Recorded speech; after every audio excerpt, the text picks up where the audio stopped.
Cita buat kami semua Bapa, kami boleh datang kepadamu, kami boleh menghampiri tahta kasih karuniamu, masuk dalam hadiratmu. Terima kasih Tuhan, terima kasih.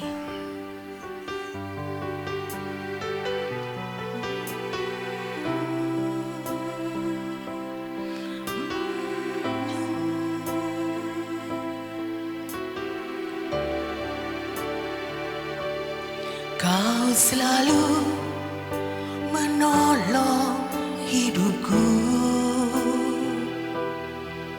Kau topang aku dengan kuasa-Mu.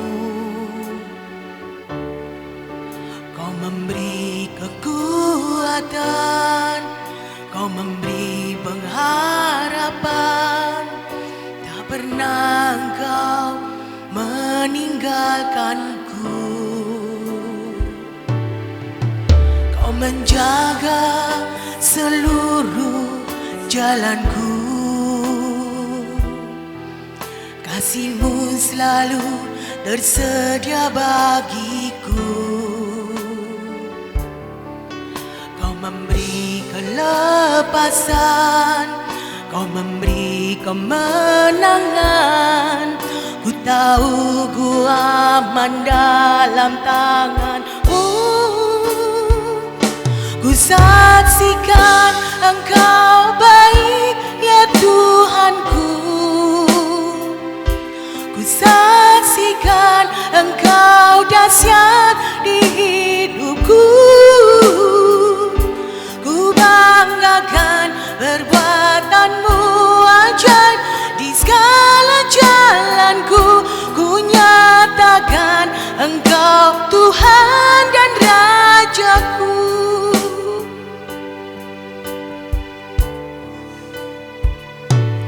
Kau selalu menolong hidupku, Kau topang aku dengan kuasa-Mu. Kau memberi kekuatan, Kau memberi pengharapan, tak pernah Engkau meninggalkanku. Kau menjaga seluruh jalanku, kasih-Mu selalu tersedia bagiku. Kau memberi kelepasan, Kau memberi kemenangan. Ku tahu ku aman dalam tangan-Mu. Ku saksikan Engkau baik ya Tuhanku. Ku saksikan Engkau dahsyat di hidupku. Ku banggakan perbuatan-Mu ajaib di segala jalanku. Ku nyatakan Engkau Tuhan dan Rajaku. Ku saksikan Engkau baik ya Tuhanku. Ku saksikan Engkau dahsyat di hidupku. Ku banggakan perbuatan-Mu ajaib di segala jalanku. Ku nyatakan Engkau Tuhan dan Rajaku. Ku saksikan Engkau baik ya Tuhanku. Ku saksikan Engkau dahsyat di hidupku. Ku banggakan perbuatan-Mu ajaib di segala jalanku. Ku nyatakan Engkau Tuhan dan Rajaku. Saya undang saudara bangkit berdiri. Ku saksikan Engkau baik ya Tuhanku. Ku saksikan Engkau dahsyat di hidupku. Ku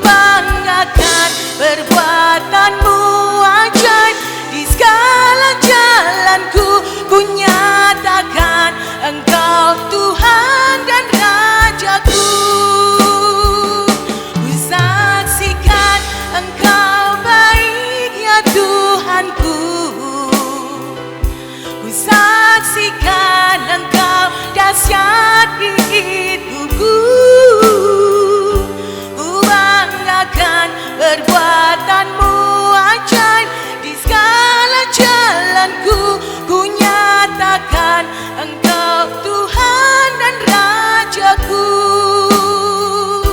Ku nyatakan Engkau Tuhan dan Rajaku. Ku nyatakan Engkau Tuhan dan Rajaku. Kau Rajaku, Kau Tuhanku, Kau Allah yang hidup dalam hidupku.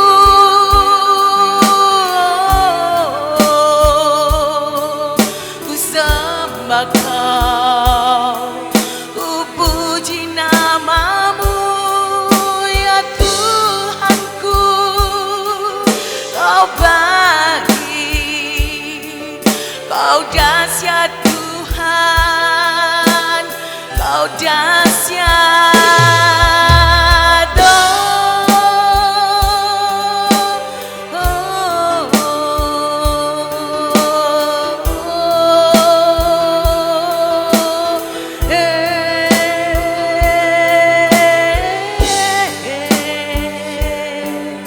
Haleluya,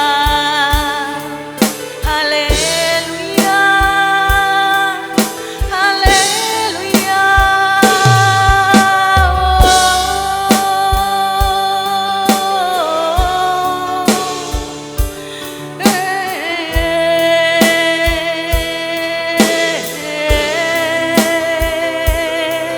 Hanya Engkau layak disembah. Kau mulia, Kau kudus, Kau mulia, Kau kudus. Oh, ya la la la la la la la la la la la la la la la.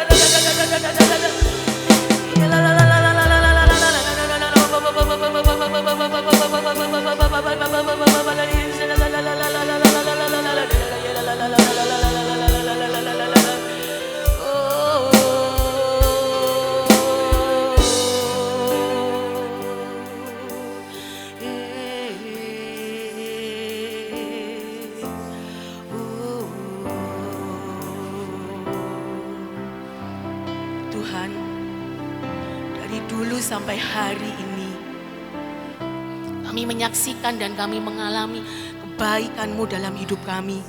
Tak pernah habis Tuhan. Dan kami percaya untuk kedepannya penyertaan-Mu tetap sempurna bagi kami anak-anak-Mu Tuhan. Sehingga apapun yang menghadang di depan kami hanya akan mengandalkan-Mu Tuhan. Kemuliaan bagi Tuhan di tempat maha tinggi. Kau Raja diagungkan dan dipuji. Datanglah kerajaan-Mu, jadilah kehendak-Mu. Seluruh bumi penuh kemuliaan-Mu.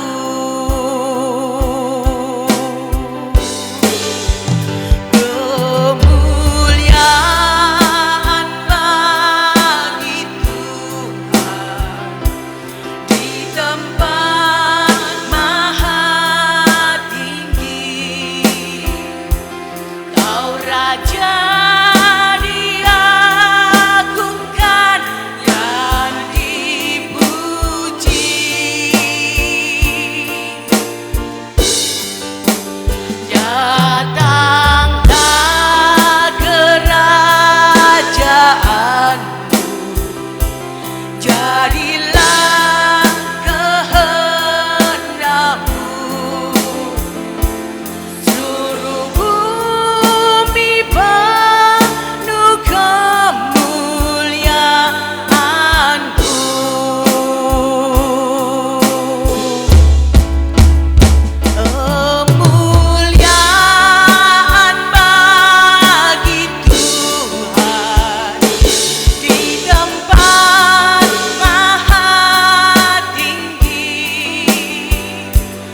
Tuhan.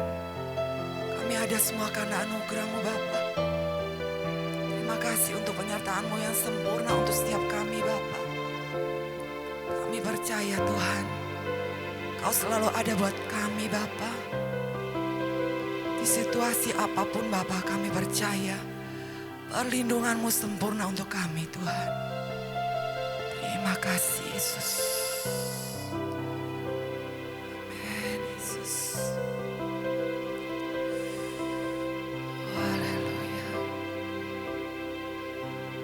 Kami mau katakan, Engkau ada bersamaku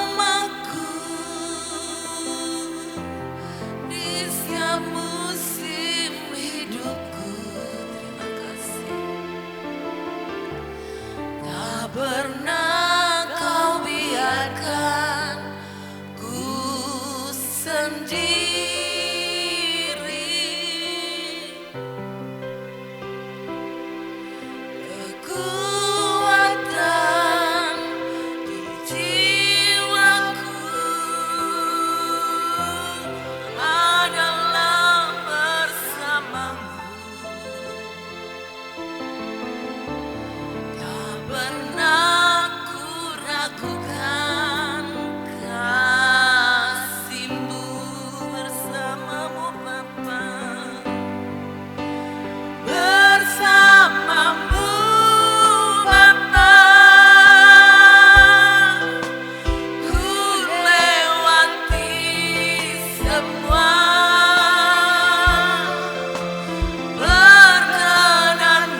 Sungguh anugerah-Mu besar bagi kami Tuhan. Hari ini kami bisa berada di tempat ini dalam kondisi yang baik dan sehat. Semua karena anugerah-Mu.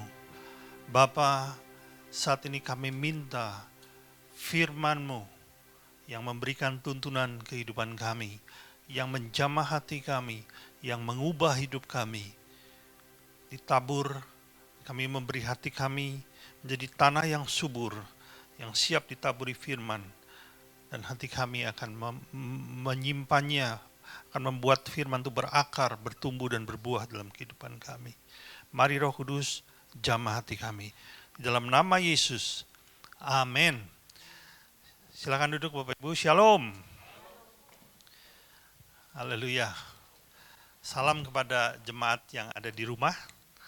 Ini minggu ketiga kita mengadakan ibadah online. Saya percaya Anda semua dalam keadaan yang baik. Ya, mungkin ibadah seperti ini akan dilakukan sampai akhir April, dan kalau pemerintah memberikan izin untuk kembali mengadakan ibadah secara normal, baru akan dirubah. Ya, kangen juga, udah lama nggak jumpa saudara ya, 3 minggu nggak ketemu. Tapi saya percaya Tuhan baik buat kita semua. Saudara, di balik wabah yang sekarang sedang melanda seluruh dunia, termasuk negeri kita tentunya, saya percaya ada rencana yang baik di balik semua itu. Ada sebuah perubahan yang terjadi di mana saya melihat banyak teman-teman mengirimi video melalui WhatsApp, bagaimana ada orang berdoa di jalan-jalan. Mereka berseru kepada Tuhan, menangis, mereka meminta pengampunan atas dosa-dosanya, di negara-negara baik itu Spanyol, Italia, Amerika, saudara. Saya pikir di balik corona ini ada berkat yang luar biasa. Dan tidak ada satu gereja pun di muka bumi ini yang bisa mendorong orang untuk bertobat, berdoa, bahkan sampai di jalan-jalan seperti itu. Nggak ada loh gereja, bahkan saya belum pernah melihat ada hamba Tuhan yang bisa mengajak orang seperti itu. Corona ternyata bisa, saudara. Hebat ya corona ini ya. Beberapa waktu yang lalu, saudara, ada seorang rekan yang mau mengikuti training HOTS di tempat kita. Cuma training HOTS itu kan ditunda karena ada masalah corona ini. Jadi yang seharusnya dilakukan tanggal 16 April, ditunda mungkin 3-4 bulan ke belakang. Ya, seorang gadis, seorang karyawati di sebuah perusahaan, dia mengirim WA kepada saya yang bunyinya kira-kira begini, Pak Hari tolong doakan saya, karena tempat di mana saya bekerja itu mengharuskan saya bertemu dengan banyak orang, bersentuhan dengan banyak orang. Saya takut ketularan Pak Hari, dia bilang begitu. Saya bilang pasti, saya akan doakan Anda, dan Tuhan akan melindungimu, saya bilang begitu ya. Oleh karena itu pagi ini ada sebuah hari-hari ini maksud saya, ada sebuah kesimpang siuran tentang apa itu perlindungan ilahi. Apakah kita masih bisa mempercayai perlindungan ilahi hari ini? Ataukah itu hanya terjadi di zaman yang lampau? Atau masih terjadi di zaman sekarang, di zaman yang begitu modern ini? Apa kata Alkitab mengenai itu? Nah, hari ini saya rindu saudara memperoleh sebuah pengertian yang benar dari Alkitab, dari firman Tuhan mengenai perlindungan ilahi. Karena kalau saudara mengerti dan mengenal hal ini, artinya saudara bisa mengenali Tuhan lebih dalam lagi. Saudara akan mengagumi Yesus lebih dalam lagi. Imanmu akan menjadi lebih kokoh. Dan tentunya saudara tidak akan dikuasai oleh ketakutan. Secara sederhana, perlindungan ilahi adalah perlindungan supranatural yang diberikan Tuhan kepada orang-orang yang mengasihinya. Ya, itu perlindungan yang meluputkan, yang membentengi, yang melindungi mereka dari segala sesuatu yang jahat, termasuk diantaranya wabah penyakit. Ya, sekali lagi ini dalam bentuk yang supranatural. Alkitab mencatat ini berulang kali. Saya mau cerita ada satu peristiwa yang sangat ekstrim, menarik dan tidak ada satu orang pun bisa menyangkal bahwa di titik itu Allah melindungi, memberikan pelindungan ilahi. Kalau saudara nanti mau baca di rumah itu di Daniel pasal 3 saudara ya. Tapi saya cerita aja lah supaya saudara mudah mengerti. Di Daniel pasal 3 itu dicatat ada seorang raja yang memerintah, raja yang hebat, raja yang wilayahnya luas mengalahkan banyak bangsa, namanya Nebukadnezar. Dan setiap kali dia mengalahkan kerajaan demi kerajaan, dia menjarah termasuk juga menawan banyak budak. Di antaranya ada 3 orang, ada 4 orang sebetulnya ya. Yaitu ketika raja ini menginvasi Yerusalem, saudara. Yaitu orang-orang itu adalah Sadrak, Mesak, dan Abednego, dan tentunya bersama Daniel. Namun dalam pasal 3 ini disebutkan 3 orang ini, karena pada saat itu Nebukadnezar ini mendirikan patung emas yang sangat tinggi, yang melambangkan dewa yang disembah oleh raja ini. Dewa yang harus disembah oleh semua orang yang tinggal dalam kerajaannya, saudara. Dan ketika patung itu selesai, dibuatlah sebuah maklumat, dibuatlah sebuah undang-undang atau hukum, di mana ketika dibunyikan musik-musik untuk menyembah patung ini, maka semua orang di dalam kerajaannya harus menyembah patung itu, saudara. Tidak terkecuali Sadrak, Mesak, dan Abednego. Namun ternyata ada orang bilang begini sama raja itu, semua sih memang menyembah patung itu, raja, tapi 3 orang itu nggak mau nyembah tuh. Penasaran dan sedikit marah. Dia belum tahu nih benar apa enggak. Akhirnya dipanggillah Sadrak, Mesak, dan Abednego dan ditanya, benar kamu ini enggak mau nyembah patung dewa saya? Sebentar lagi musik akan berbunyi dan kalau engkau menyembahnya berarti berita itu tidak benar. Tapi kalau sampai engkau tidak menyembahnya, aku akan lemparkan engkau ke dalam dapur api. Saudara udah tahu mengenai hal ini, saudara.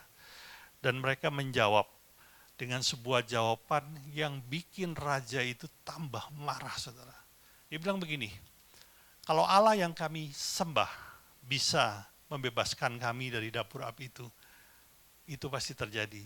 Tapi sekalipun Allah tidak membebaskan kami tidak akan menyembah patung yang didirikan oleh Tuanku Raja. Itu bikin raja itu darah tinggi, saudara. Lalu dipanaskan dapur ke api itu dengan panas yang 7 kali lipat, dilemparkanlah 3 orang ini. Nah yang menarik, saudara, ketika dilempar, itu mereka itu dilempar dengan baju lengkap. Bahkan masih pakai sepatu, dilempar ya.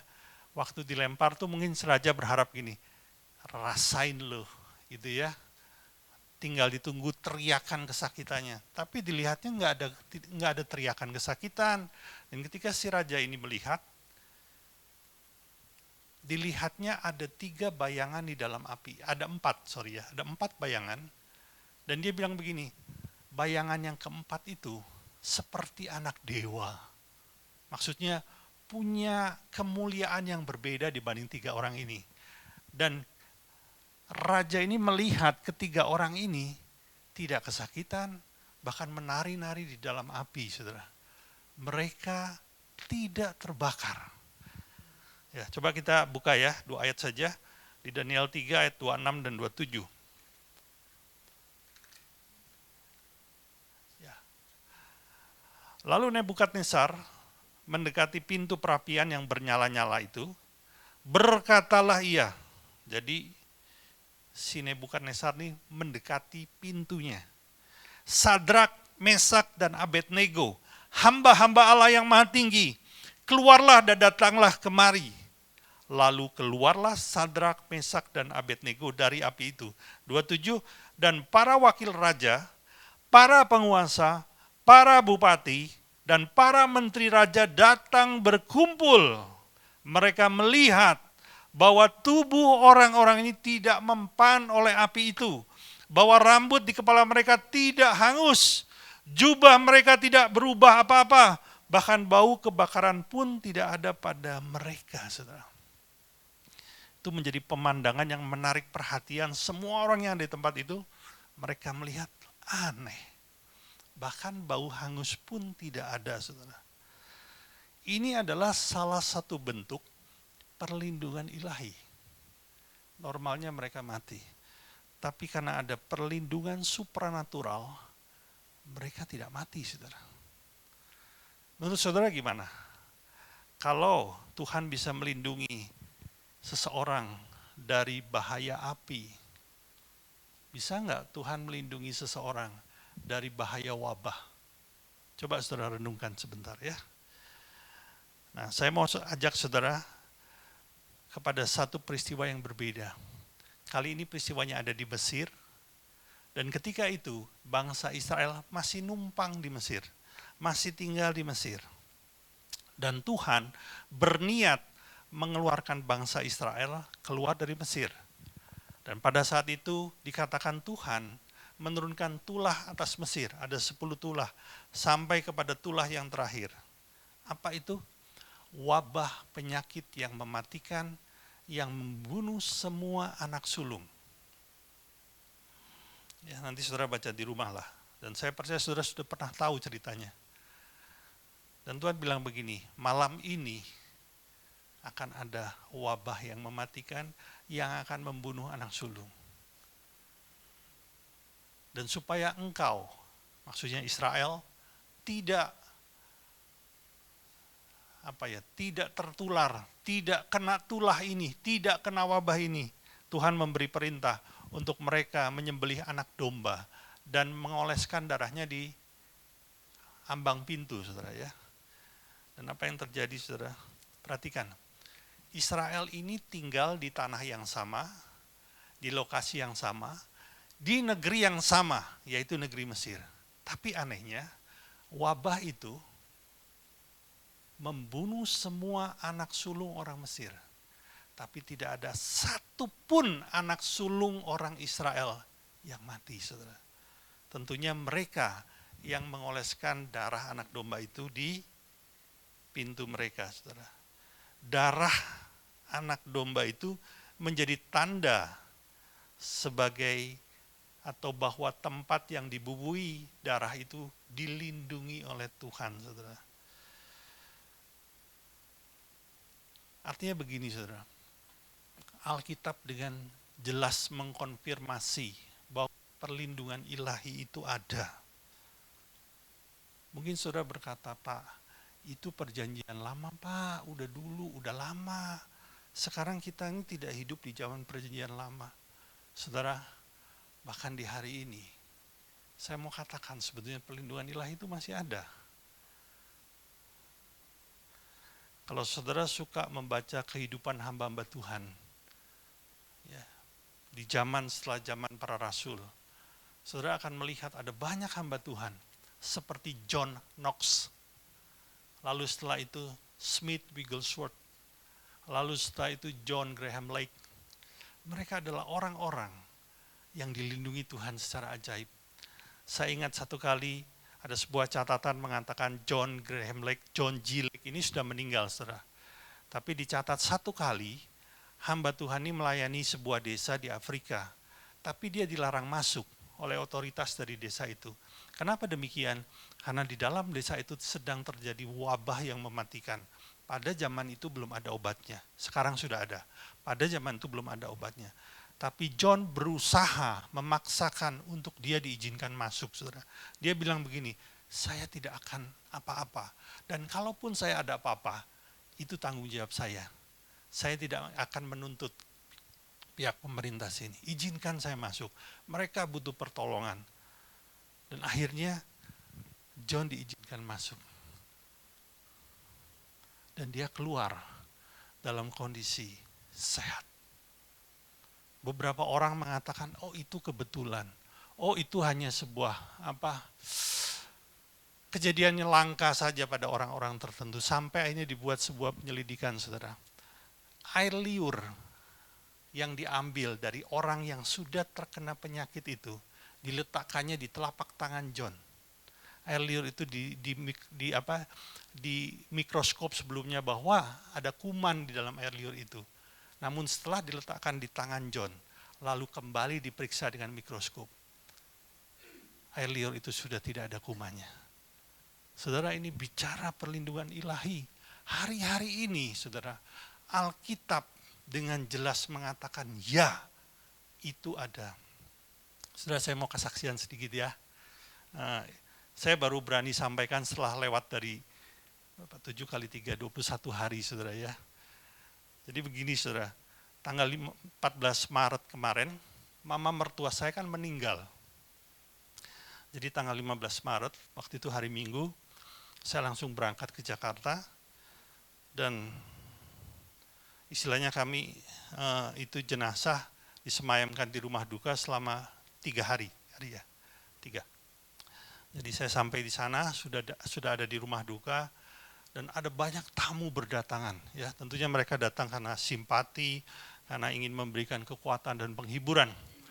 Termasuk dari teman-teman keluarga istri saya, teman-teman keluarga besarnya, juga teman-teman saya yang kebetulan ada di Jakarta. Kita kan udah lama juga nggak ketemu, saudara. Akhirnya mereka juga datang, ya, menyatakan simpatinya. Saudara, pada saat itu 15 Maret itu Jakarta sudah anget-angetnya dengan wabah corona, saudara. Sebetulnya jujur saya waktu mau berangkat juga agak sedikit khawatir. Aduh, ada wabah di sana ya, sedikit berbahaya lah kira-kira gitu. Tapi namanya orang datang bergantian sedemikian banyak.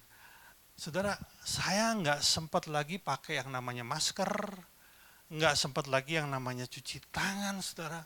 Karena saya nggak tahu orang datang, saya menganggap semua orang yang datang ini ya sehat, saudara. Nggak taunya di rumah duka itu penuh, ya kayak pokoknya ngeruntel gitu, saudara. Penuh orang, saudara ya. Satu, apalagi kawan saya yang datang. Nah, setiap kawan saya yang datang ya dia nyalamin saya, saudara, ngobrol begitu dekat, sama-sama minum, sama-sama makan kacang, begitu dekatnya, saudara. Ya, saya nggak berpikir negatif. Cuman waktu itu, saudara, di Jakarta kan namanya di Malang kan enak ya, musim dingin adem gitu ya, musim hujan. Di Jakarta sudah panas, saya keringetan, lengket. Ini yang namanya sapu tangan ini basah, saudara. Saya pakai gini. Udah basah, udah saya taruh sini, saya lap pakai tangan ya. Habis salaman sama orang, saya lap pakai tangan, garuk-garuk hidung, garuk-garuk mata, garuk-garuk mulut, saudara. Udah ada yang namanya, kita tahu itu ya, corona itu katanya menyebar lewat mata, hidung, mulut. Selama ini nggak disentuh masih oke lah gitu ya. Jangan sentuh ini katanya. Nggak tahan saya, saudara. Masa kalau mau garuk-garuk semprot dulu, sanitizer, garuk-garuk lagi, 5 menit semprot gitu kan, nggak mungkin toh ya. Jadi akhirnya nggak dipakai sama sekali. Sampai tanggal 17 malam, saya pulang, tiba di Malang. Puji Tuhan selesai. Dan saya pulang dalam kondisi yang enak, sehat, saudara. Ya. Lalu hari Minggu atau hari Senin saya lupa, saya dapat kabar dari seseorang, dia bilang, Pak Hari, maaf, ini kawannya Pak Hari. Maaf ya, saya nggak sebut namanya ya. Yang namanya si A, si Joni lah katakan, si Joni sekarang sudah positif dan sudah diisolasi. Bukan PDP, saudara, positif. Ya, sudah positif, sudah dirawat di rumah sakit, sudah diisolasi. Keluarganya semua yang serumah dengan dia juga diisolasi. Lebih baik Pak Hari memeriksakan diri. Kan Pak Hari waktu itu jumpa. Dalam hati bukan jumpa, saya pegang-pegang tangannya, saya salaman, saudara ya. Waduh.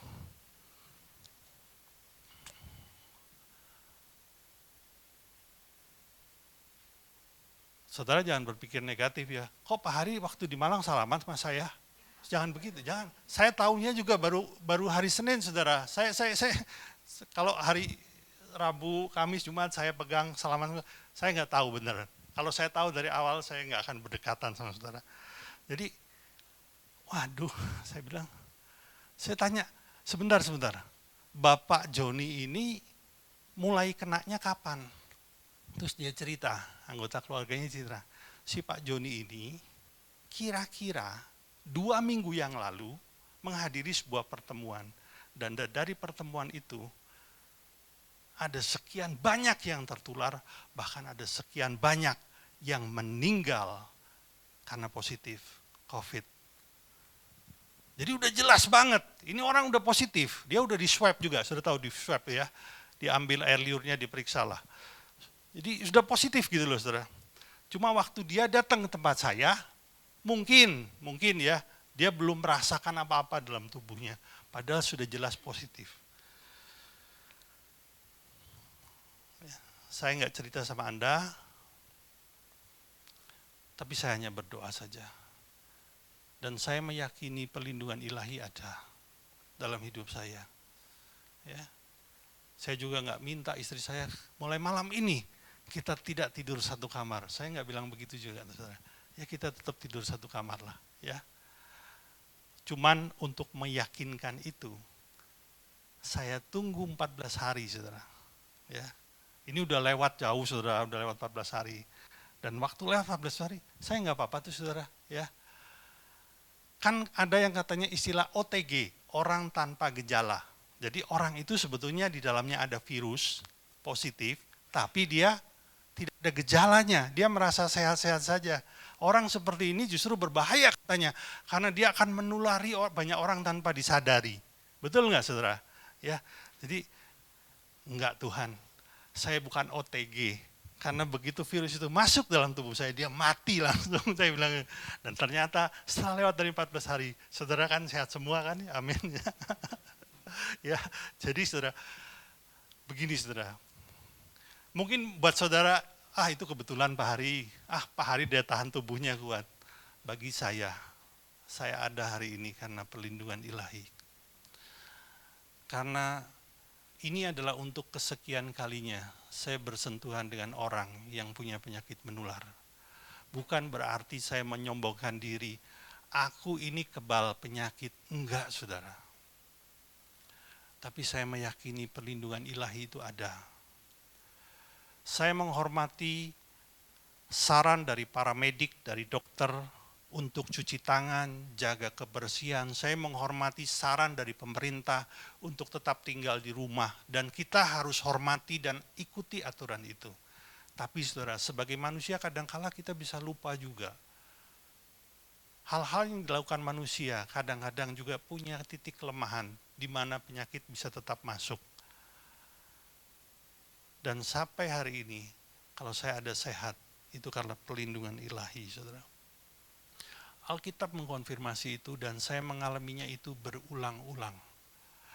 Oleh karena itu, saya rindu pagi ini saya membagikan, siapa sih orang yang memperoleh perlindungan ilahi? Ini kuncinya. Siapa yang memperoleh perlindungan ilahi? Mari kita melihat bersama dari Mazmur 91 ayatnya yang ke-14.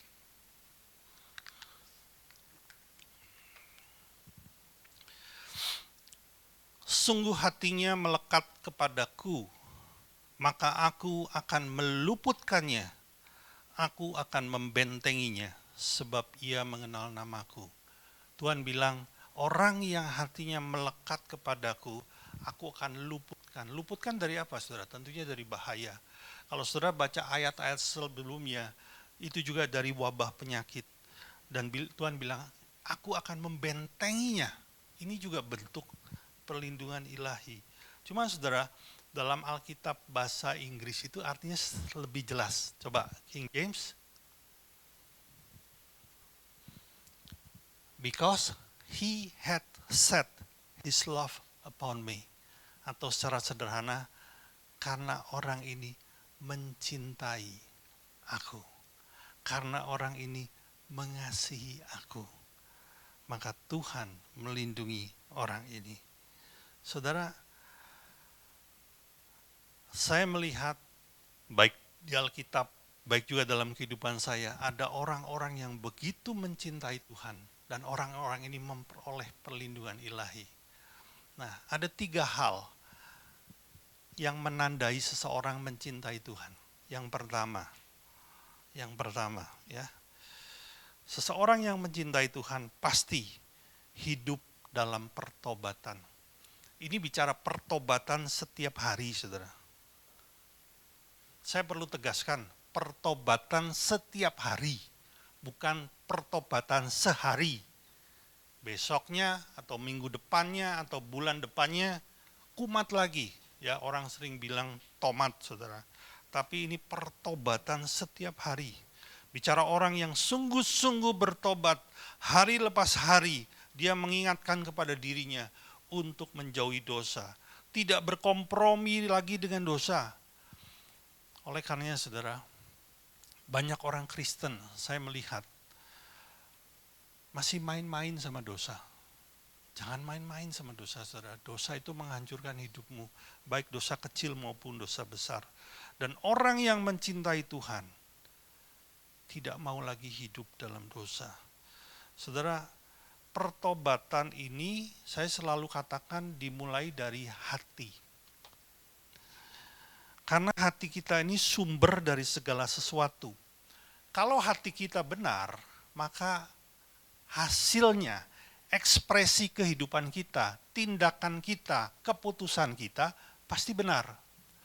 Tapi kalau hati kita nggak benar, saudara, hati kita masih menyimpan dosa, maka hasilnya atau ekspresi atau tindakan dan keputusan yang kita buat juga akan menjadi jahat atau berdosa. Yesus pernah berkata, tolong tampilkan aja ya, di Markus 7 ayat 21 sampai 23. Kita baca bersama-sama. Markus 7 ayat 21 sampai 23. Sebab dari hati orang timbul segala pikiran jahat, percabulan, pencurian, pembunuhan, perzinahan, keserakahan, kejahatan, kelicikan, hawa nafsu, iri hati, hujat, kesombongan, kebebalan. Semua hal-hal jahat ini timbul dari dalam dan menajiskan orang.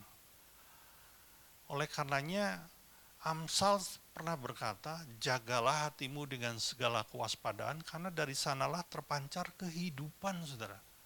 Tuhan bilang, jaga hatimu. Jangan ada hal-hal cemar yang kita izinkan tinggal dalam hati kita, saudara. Kalau saudara ingat, ada sebuah berita di tahun 2019, bulan Agustus, jadi 1 tahun yang lampau ya. Ada sebuah pembunuhan yang dianggap ekstrim dan sadis. Apa itu?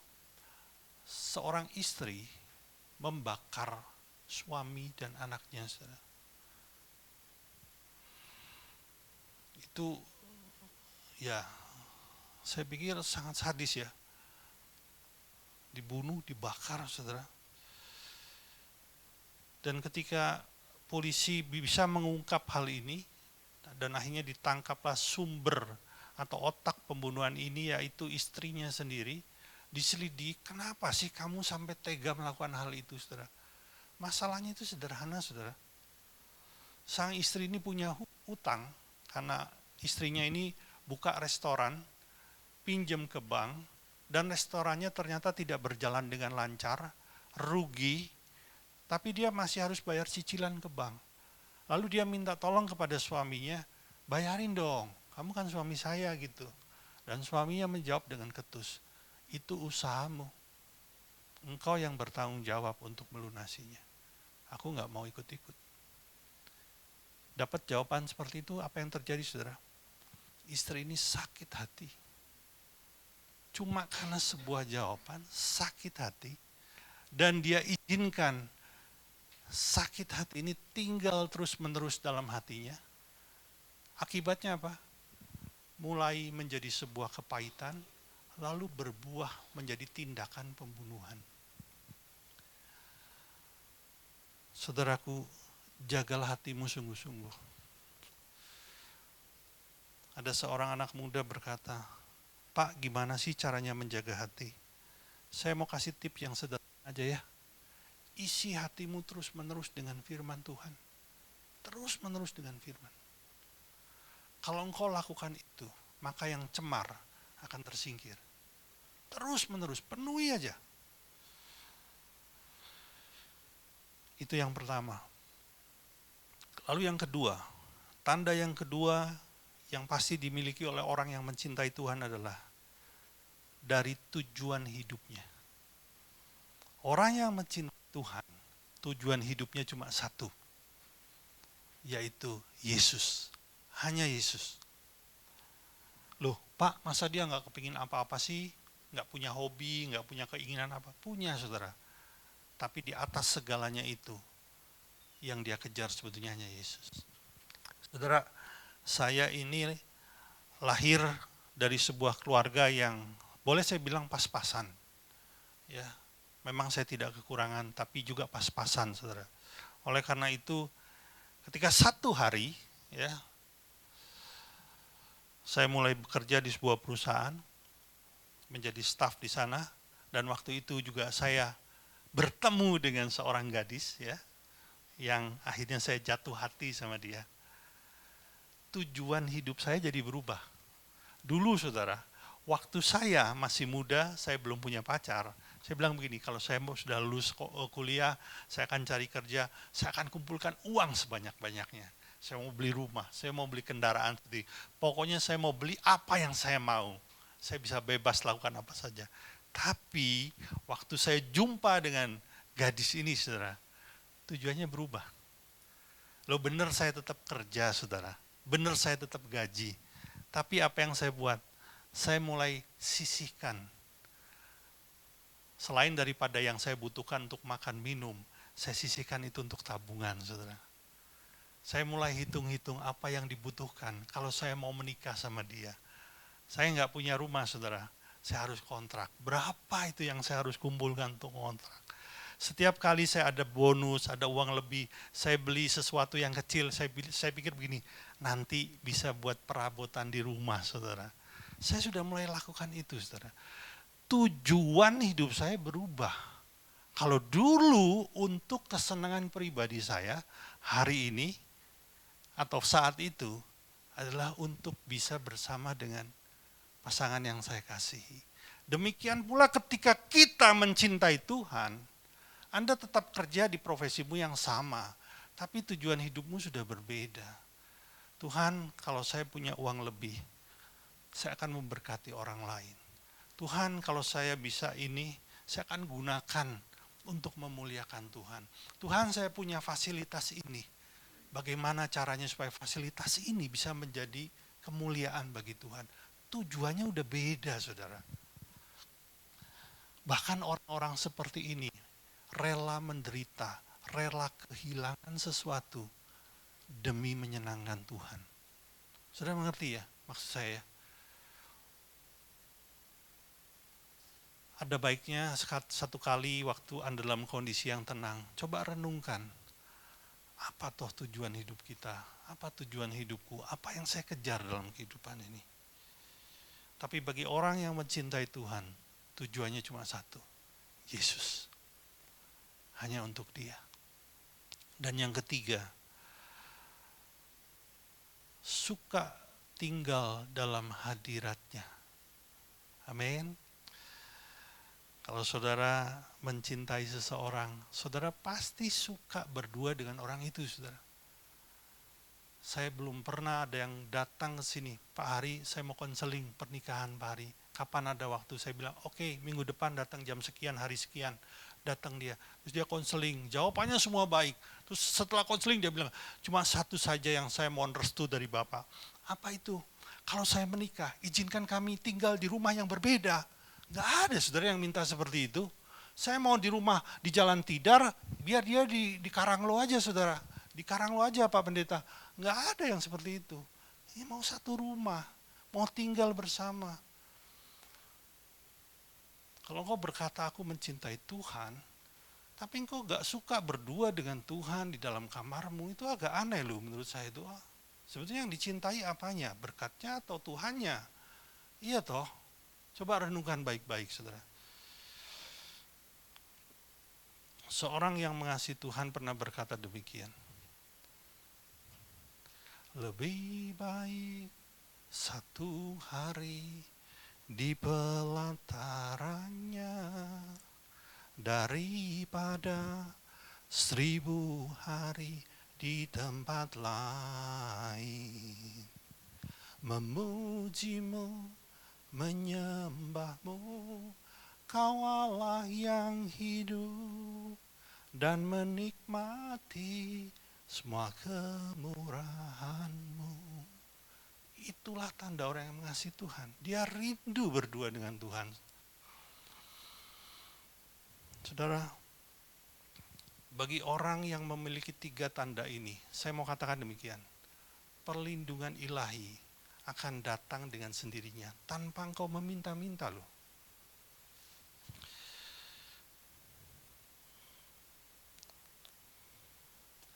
Akan datang dengan sendirinya.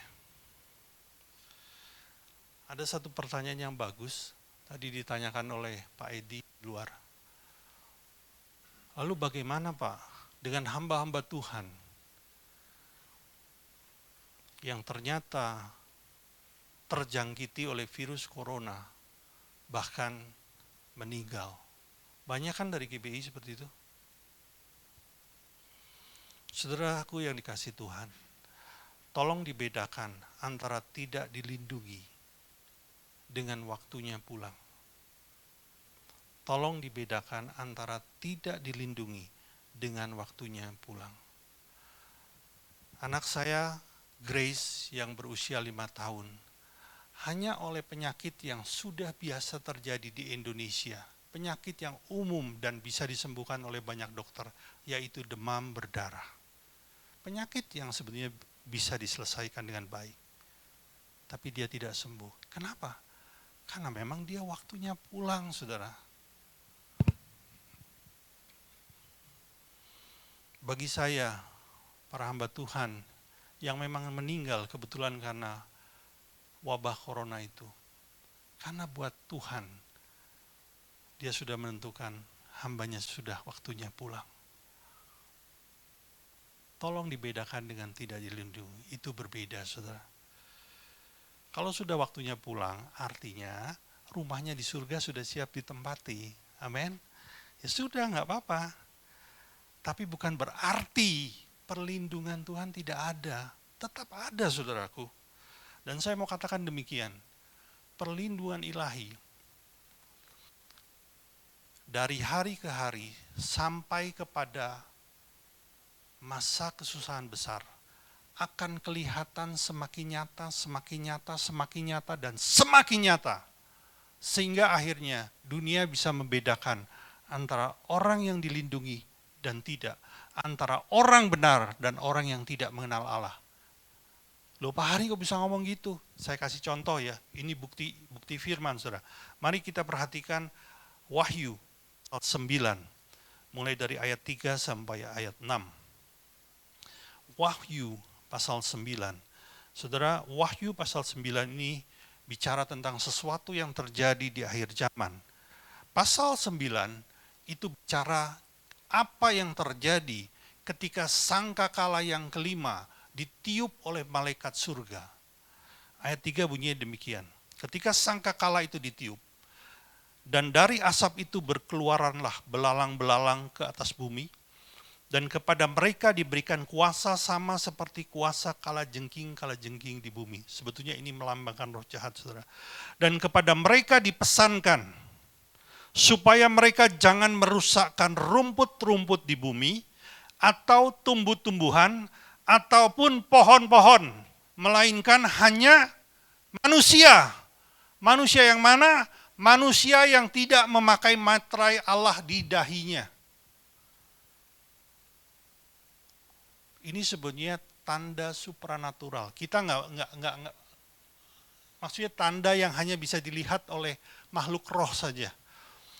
Bahwa ada wabah, saya lanjutkan ya supaya tidak mengerti ya. Ayat 5, dan mereka diperkenankan bukan untuk membunuh manusia, melainkan hanya untuk menyiksa. Mereka 5 bulan lamanya, dan siksaan itu seperti siksaan kalajengking apabila ia menyengat manusia. Ayat 6 perhatikan, dan pada masa itu orang-orang akan mencari maut. Ini bicara orang-orang yang kepingin mati saudara, lebih baik mati saja, tetapi mereka tidak menemukannya dan mereka akan ingin mati tetapi maut lari dari mereka. Kenapa ini terjadi? begitu sakitnya hal itu yang dirasakan oleh tubuh mereka ketika mereka disengat oleh kuasa penyakit ini. Mereka kesakitan luar biasa, bahkan mereka bilang lebih baik mati daripada sakit ini. Tapi mereka harus mengalaminya 5 bulan. Tapi dikatakan wabah ini tidak bisa menjamah mereka yang punya tanda di dahinya, saudara. Bicara orang-orang yang punya pelindungan ilahi. Saudara, bahkan di akhir zaman akan terlihat dengan jelas siapa yang dilindungi Tuhan dan siapa yang tidak. Siapa orang benar, siapa orang yang tidak mengenal Allah. Akan kelihatan bedanya dengan jelas, saudara. Saya mau katakan demikian, saudara. Bukan karena saya ingin menakut-takuti, tapi karena Alkitab yang mengatakannya. Bahwa hari-hari ke depan akan muncul wabah-wabah lain selain corona. Yang sayangnya lebih ganas dari corona. Dan kita bisa tetap dalam kondisi yang sehat. Hanya karena pelindungan ilahi. Bukan berarti kita tidak menghargai tindakan para dokter. Kita harus hargai, kita harus doakan mereka, saudara. Tapi saya mau katakan demikian. Kemampuan manusia itu terbatas, saudaraku. Sangat terbatas. Dan kalau kita bisa dilindungi dengan cara yang lebih baik adalah pelindungan ilahi.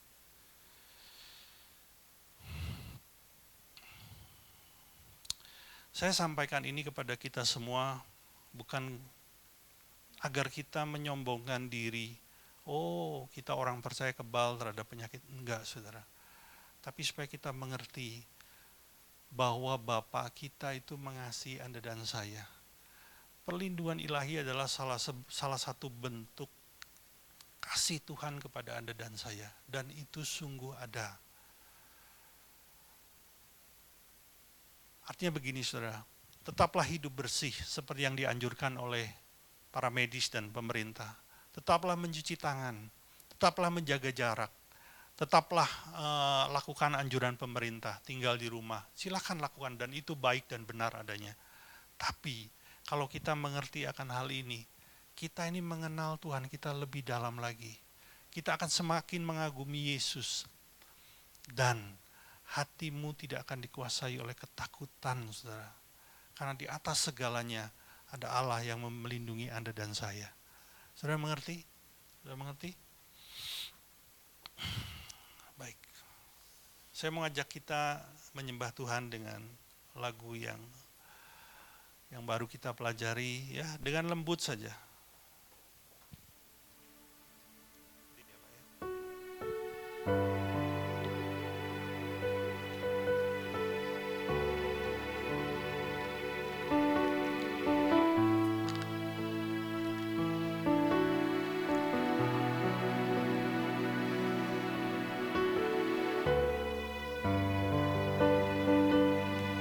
Terima kasih Tuhan.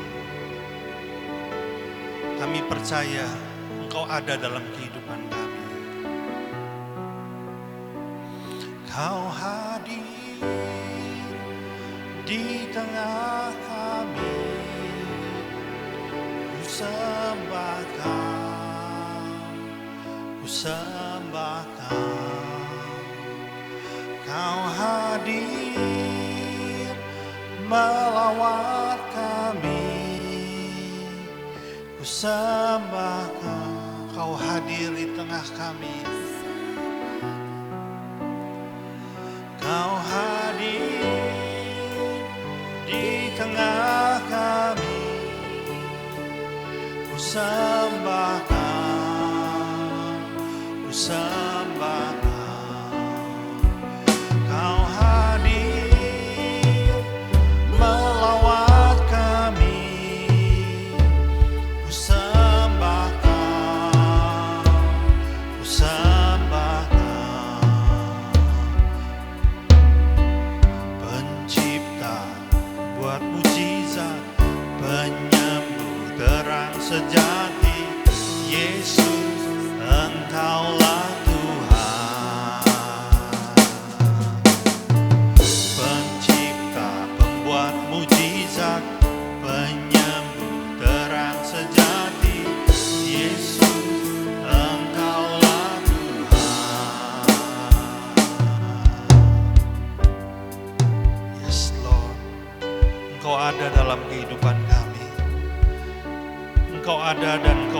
dalam hidup kami. Oleh karena-Mu hati kami menjadi tenang. Terima kasih Tuhan, terima kasih. Terima kasih.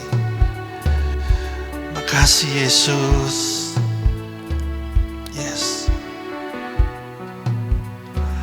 Jamahlah hati kami, ku sembahkan, ku sembahkan. Kau hadir, sembuhkan kami, ku sembahkan, ku sembahkan. Kasih-Mu pulihkan kami, ku sembahkan, ku sembahkan. Kau Yesus, Raja hidupku, ku sembahkan. Yes Lord.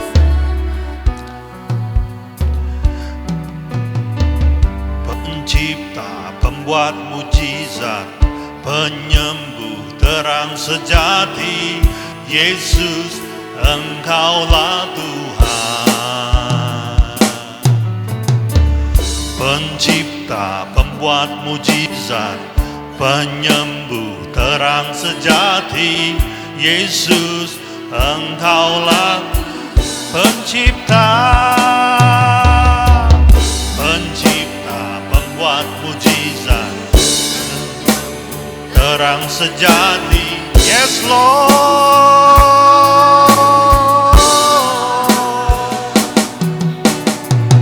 Pencipta, pembuat mujizat, penyembuh, terang sejati, Yesus, Engkaulah. Sekali lagi, pencipta, pencipta, terang sejati, Yesus, Engkaulah pencipta.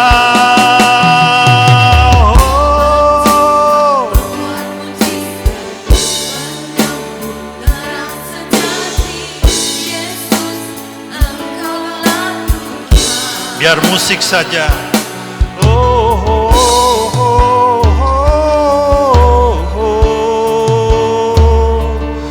Shinadana kana nahi alabonado. Engkau mulia, Engkau hidup dan ajaib. Hanya Yesus, hanya Yesus. Engkau mulia, Engkau mulia. Hanya Yesus yang ku sembah. Engkau ada di dalam hidupku. Engkau ajaib, Engkau hidup, Engkau mulia.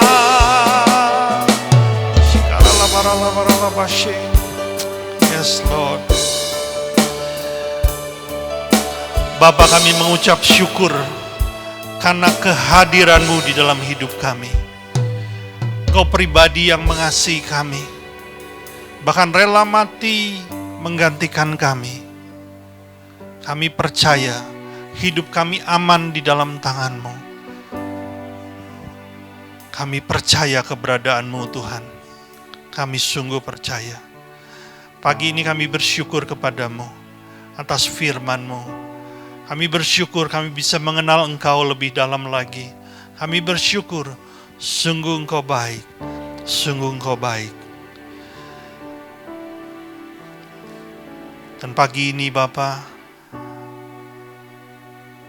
kami mau menerima perjamuan kudus. Kami mau mengingat-ingat Engkau atas segala yang Kau buat di atas kayu salib, sehingga kami yang berdosa ini diselamatkan. Terima kasih Bapa, terima kasih. Para hamba Tuhan bisa membagikan roti dan anggur.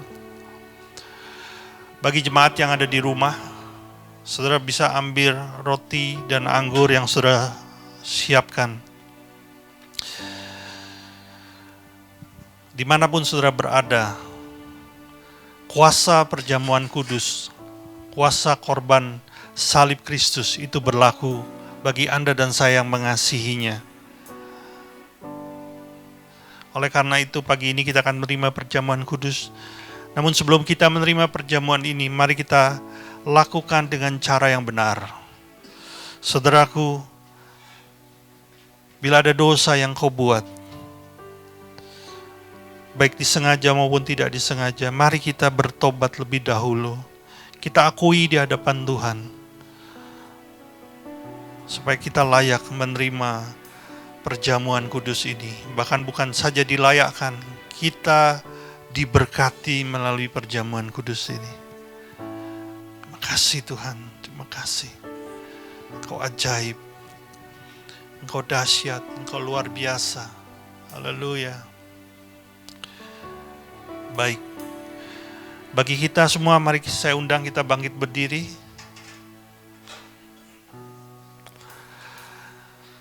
Kita angkat roti di atas kepala kita. Sebab apa yang telah kuteruskan kepadamu, telah aku terima dari Tuhan, yaitu bahwa Tuhan Yesus pada malam waktu ia diserahkan, mengambil roti dan sudah itu ia mengucap syukur atasnya. Ia memecah-mecahnya dan berkata, inilah tubuhku yang diserahkan bagi kamu. Perbuatlah ini menjadi peringatan akan aku. Jemaat yang dikasihi Tuhan, bukankah roti yang kita pecah-pecahkan ini adalah persekutuan kita dengan tubuh Kristus? Mari kita makan di dalam nama Yesus.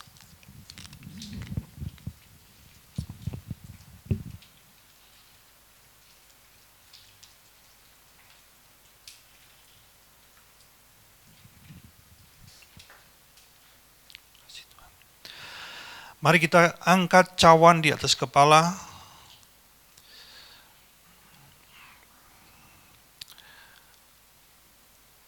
Cawan ini adalah cawan perjanjian baru yang dimeteraikan oleh darahku. Perbuatlah ini setiap kali kamu meminumnya menjadi peringatan akan aku. Jemaat yang dikasihi Tuhan, bukankah cawan pengucapan syukur yang atasnya kita ucapkan syukur adalah persekutuan kita dengan darah Kristus? Mari kita minum dalam namanya. Terima kasih.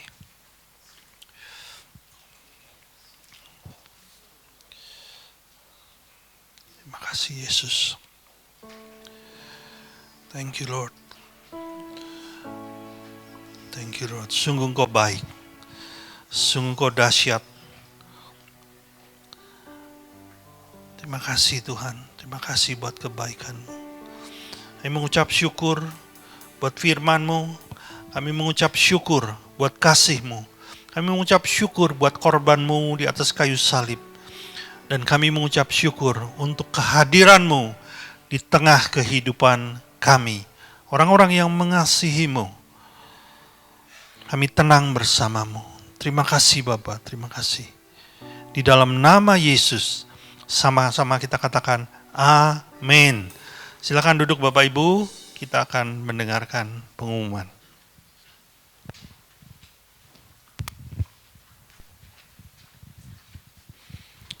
Shalom, selamat siang semuanya.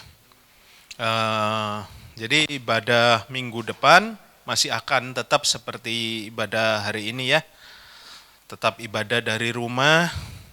Kondisi ini akan berjalan terus sampai akhir April. Ibadah hari ini juga dapat diakses nanti di YouTube jam 2 siang, sudah siap, nanti diinfokan melalui grup WA. Kegiatan PAP, doa malam diliburkan, sama juga doa pagi juga sama, masih libur. Sementara itu aja infonya. Kita masuk dalam doa persembahan, kita satukan hati. Bapa, terima kasih untuk semua yang sudah Bapa beri dalam hidup kami. Terima kasih ya Tuhan, sekarang saatnya kami memberi. Dengan hati penuh sukacita kami memberi. Kami tahu apa yang kami lakukan ini menyenangkan hati-Mu dan semuanya hanya untuk kebesaran kerajaan-Mu. Terima kasih Bapa, dalam nama Yesus kami berdoa. Amin. Mari para pelayan.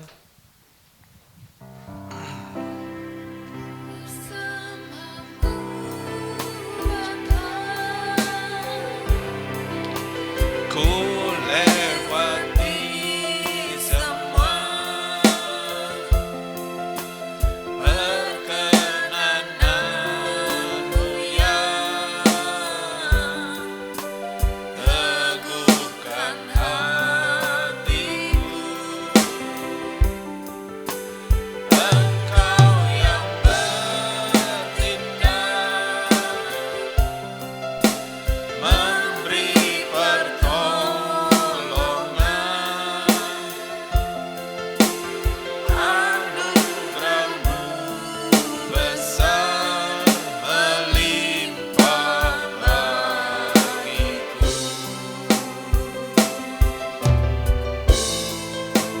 Anugerah-Mu besar melimpah bagiku. Kami undang teman-teman untuk bangkit berdiri. Kita tutup ibadah ini dengan doa. Terima kasih ya Tuhan, terima kasih ya Tuhan. Terima kasih terutama untuk firman-Mu pada pagi hari ini yang menegur, menguatkan dan memulihkan kami. Terima kasih untuk kebaikan-Mu untuk gereja kami ini. Bapa, kami butuh Engkau sebagai kekuatan kami. Jamah hati kami setiap saat ya Bapa. Kami butuh Engkau. Bapa, kami berdoa untuk gembala kami ya Bapa. Pak Hari, hati Bapa, hati gembala ada dalam diri beliau. Tambahkanlah kapasitasnya dalam menjangkau jiwa-jiwa dimanapun. Dan juga beri hati gembala dalam membimbing kami-kami semua. Berkati juga istri dan anak-anak beliau. Kami juga berdoa untuk para jemaat yang turut beribadah pada siang hari ini bersama kami. Pakai kami-kami semua menjadi alat-Mu, tak hanya sekedar menjadi pendengar firman saja ya Bapa. Kami mau jadi pelaku firman dimanapun, di lingkungan manapun kami berada. Semuanya hanya untuk kebesaran dan kemuliaan Engkau. Bapa, kami berdoa juga untuk bangsa Indonesia ini, khususnya hujan pertobatan, hujan keselamatan ada pada bangsa ini. Pakai Pak Jokowi dan para aparatnya ya Bapa dalam mengambil keputusan. Semuanya keputusan-keputusan yang benar, hikmat daripada-Mu ya Bapa. Semuanya hanya untuk kesejahteraan rakyat. Bantu kami ya Bapa untuk bisa bersatu hati, mendukung dalam doa, apapun keputusan yang terbaik untuk bangsa ini akan beliau ambil. Terima kasih untuk perlindungan-Mu sempurna ya semuanya ya Bapa. Terima kasih untuk hikmat-Mu yang menegur, menguatkan, dan memulihkan kami. Terima kasih juga untuk perlindungan-Mu yang sempurna kami percaya. Kuasa darah-Mu menyelubungi kami, malaikat-malaikat-Mu menjagai kami, kami aman dalam tangan-Mu. Terima kasih ya Tuhan, sebentar lagi kami akan pulang, dan sekarang saatnya kami menerima berkat daripada-Mu. Mari kekasih Tuhan, angkatlah kedua tanganmu, diberkatilah engkau berlimpah-limpah dari segala yang terbaik dari Allah Bapa, kasih-Nya yang sempurna dalam Yesus Kristus, serta kekuatan, pertolongan, dan penghiburan dari Roh Kudus, memampukan engkau untuk melalui hari-hari ke depan dengan damai sejahtera dan penuh sukacita, bahkan menggenapi, melakukan semua yang dikehendaki Allah dalam hidupmu. Kita yang sudah menerima semuanya itu, sama-sama kita katakan, amin. Tuhan Yesus